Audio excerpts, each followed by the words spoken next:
There are a lot of potential reasons why you might be experiencing trouble with your STARZ and then you run into issues streaming it. Well, in today's tech video, I'm going to show you how to fix STARZ on Hisense TV.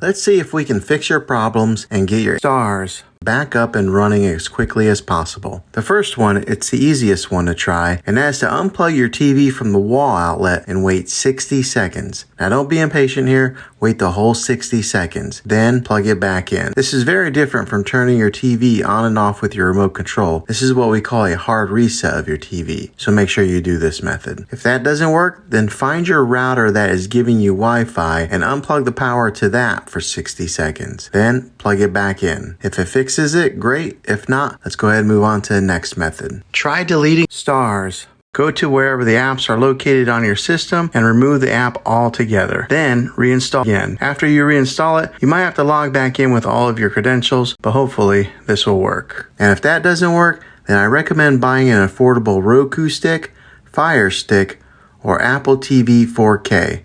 And plug that into your TV and use that as your main streaming player. And you'll be able to access STARZ that way. I'll put links in the description down below of where you can get one. Well, hopefully this video was helpful. If it was, go ahead and throw a thumbs up on it.